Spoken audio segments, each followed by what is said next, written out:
नमस्ते दोस्तों। आज कुछ पर्दों की रिपेयर कर रही हूँ हाथ से ही।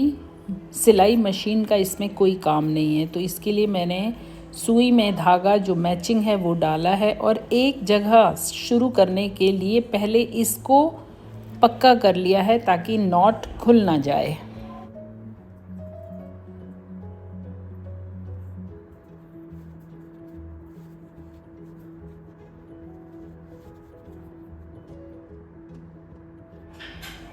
सिलाई करनी अभी शुरू की है, इसलिए मैं पूरा आपको दिखाना चाहती हूँ ताकि आप शुरू में ही समझ जाएं। जैसे कि छोटी जगह है तो हमेशा छोटे छोटे स्टिच लिए जाएंगे, तभी अच्छे से सिलाई होगी। और ये सिलाई हम ऐसी लगा रहे हैं जो कि दिखाई नहीं देगी।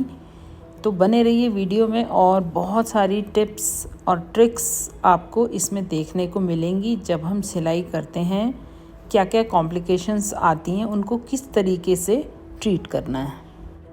कर्टेन को डबल फोल्ड देकर बहुत छोटे छोटे स्टिच लगाने मैंने स्टार्ट किए हैं। धागा मैंने काफ़ी लंबा रखा है ताकि एक ही बार में मेरा ये काम पूरा हो जाए। लेकिन यहाँ नॉट लग गई, तो जब भी नॉट लग जाए तो ये भी आप देखिए कि उसको खींचना नहीं है, पहले उसको खोलने की कोशिश करनी है।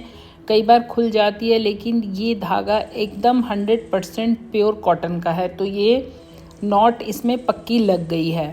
अब इस नॉट को किस तरीके से मजबूत करके और जो भी नॉट के आगे का एक्स्ट्रा धागा है उसको अंदर की तरफ कवर करके मैं इसी में सिलना शुरू कर दूंगी। धागा तोड़ के दोबारा से शुरू करने की ज़रूरत नहीं है। कपड़े की लेयर मोटी होने की वजह से जहाँ भी सुई क्रॉस ना हो रही हो तो वहाँ सुई को थोड़ा हिलाकर क्रॉस करवाना चाहिए।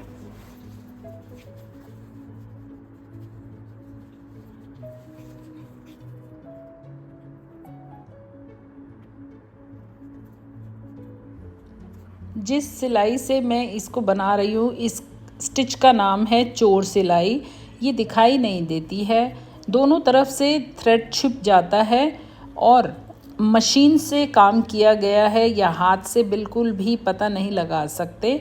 इसको किस तरीके से लेना है कपड़े के अंदर अंदर दोनों तरफ से, ये आपने ज़रूर देखा होगा।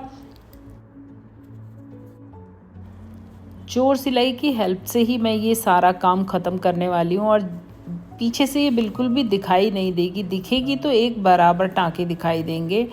अब इसमें जो बीच में पर्दे को बांधने वाला बनाना है वो ये नीचे से पर्दे का कटा हुआ हिस्सा था, मैंने इसी से बनाया है। तो ये तो पीस तैयार है, इसलिए पता नहीं लग रहा है कि इसमें मशीन की सिलाई कौन सी है और हाथ की सिलाई कौन सी है। और उसके बाद इसमें वेलक्रो लगाई है मैंने, क्योंकि पर्दे को बीच में से बांधेंगे तो वो कहीं से रुकना भी चाहिए।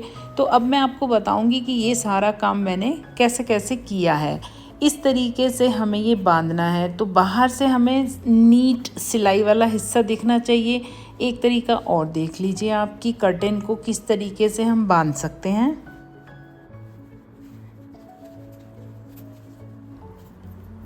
इसमें मैंने अभी आपको एज अ सैम्पल ये पीस दिखाया है जो कि इसमें से निकल जाएगा, लेकिन हम इसको इस तरीके से भी लगाएंगे कि ये इसी में फिक्स हो जाए और कर्टेन जब हमें खोलना हो तो इसको हमें अलग से संभाल के ना रखना पड़े।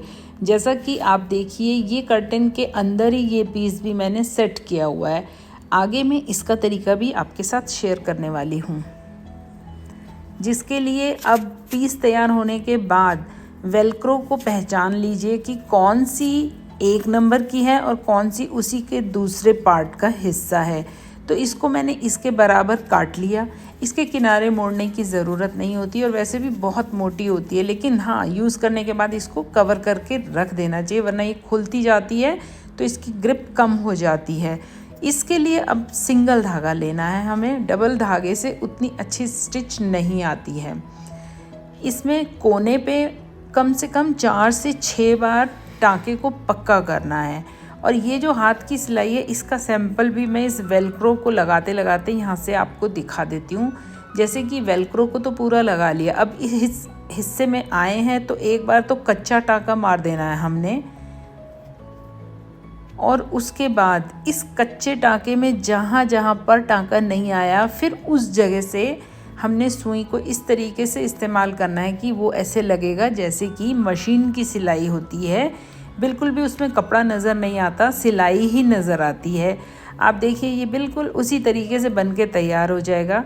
हमने पीछे सुई वापस ली, आगे बढ़ा के उसका स्टिच लिया, फिर पीछे वापस लिया, फिर आगे लिया। उस तरीके से ये सिलाई हो जाएगी। इसको कहा जाता है बखिया सिलाई। इंग्लिश में इसे क्या कहा जाता है मुझे नहीं मालूम, लेकिन ये स्टिच बहुत ही पक्का स्टिच होता है। जहाँ मशीन का काम करना होता है और मशीन नहीं है तो फिर ये वाला स्टिच यूज़ किया जाता है।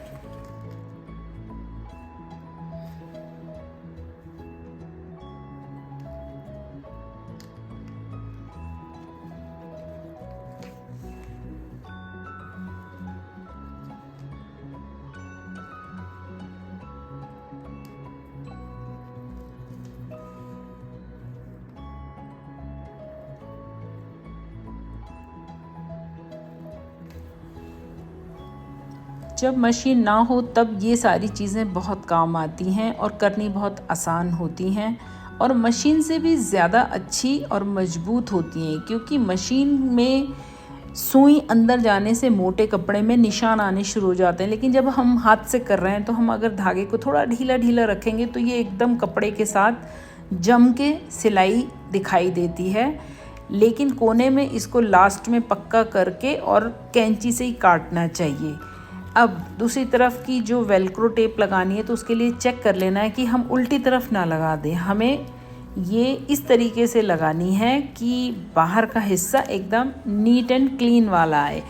जब पर्दे पर हमें लगाना है तो हम पर्दे की लंबाई ऊपर नीचे कर सकते हैं अपने हिसाब से। जहाँ पर भी हमें उसे पर्दे को बंद करना है वहाँ से हम इसको लगाना शुरू करेंगे।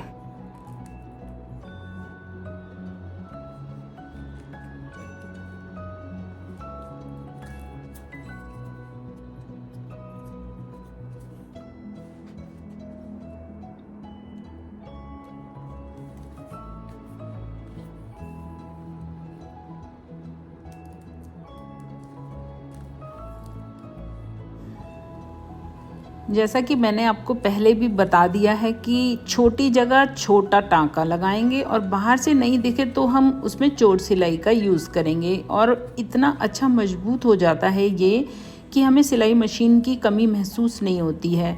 यहाँ आप फिर से देख सकते हैं कि चोर सिलाई के थ्रू ही मैंने इसको बनाना शुरू किया है और यहाँ भी नॉट पड़ गई थी तो उसको भी मैंने बीच में ही ले लिया है।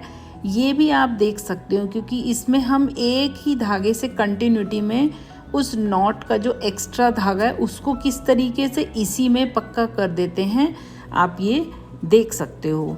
इसको यहाँ पर इसी तरीके से लगाना ज़रूरी है ताकि हम जब कर्टेन को बंद करेंगे तो ये उल्टा उल्टा हमें बंद नहीं करना होगा। मैंने जिस तरीके से लगाया है, अगर आप इसको ध्यान से देख रहे हैं तो आपको पछताना नहीं होगा और कर्टेन जब बंद करेंगे तो हर तरफ से एकदम नीट एंड क्लीन दिखाई देगा और पता ही नहीं लगेगा कि इसकी शुरुआत कहाँ से हुई है।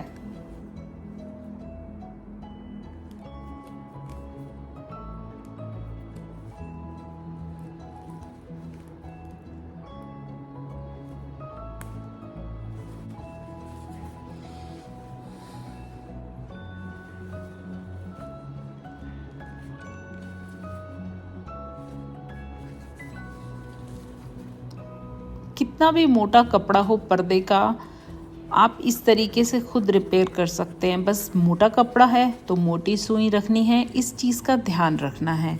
और इस तरीके से पर्दे को बीच में रोकने का ये बहुत ही अच्छा और आसान तरीका है। अब एक दूसरा पर्दा आपको दिखाती हूँ रिपेयर करने के लिए, जो कि कटिंग में कम कट गया है। तो जो कपड़ा कटा है अब उसी को वापस जोड़ा जा रहा है। इसी वजह से एक कोना आप देख रहे हैं कि सिलाई लगी हुई है। इसको आपस में जोड़ने के बहुत सारे तरीके हैं, लेकिन मैं सबसे आसान तरीका जो मेरी बरसों की स्टिचिंग की प्रैक्टिस से मैंने जाना है, जिसमें टाइम भी कम लगे, मेहनत भी कम लगे और हर कोई उसको कर सके, तो वो तरीका मैं आपके साथ शेयर कर रही हूँ। इसमें अगर हम यहाँ पर अब आयरन कर देंगे तो ये और भी अच्छी तरह से बैठ जाएगा, बिल्कुल भी पता नहीं लगता कि ये जोड़ा गया है। बाहर से दिखने पर ऐसा लगता है जैसे कोई डिज़ाइन बनाया गया है या नीचे से पूरा फोल्ड करके इसको स्टिच किया गया है। अब ये जो मैंने किया है ये तो मैंने सिंगल स्टिच किया है, जिसको कि कच्चा टाका भी बोल देते हैं। और ये कच्चा टाका कोई छोटी उम्र का बच्चा भी लगा सकता है। लेकिन ये तो कहने की बात है, वाकई ये बहुत ही आसान स्टिच होता है। अगर आप इस तरह 5-6 स्टिच एक साथ लेके धागा नहीं खींच सकते तो एक एक को भी किया जा सकता है। और इस तरीके से इसकी लुक आती है, बिल्कुल भी पता नहीं लगता कि ये हमने ज़बरदस्ती जोड़ के लिए लगाया है। इस वीडियो से किसी भी यंगस्टर जो कि अकेले रह रहे हैं या जिनके पास सिलाई मशीन नहीं है उनके काम आई है, तो प्लीज़ कमेंट करके बताइए। Thank you very much for watching and bye bye.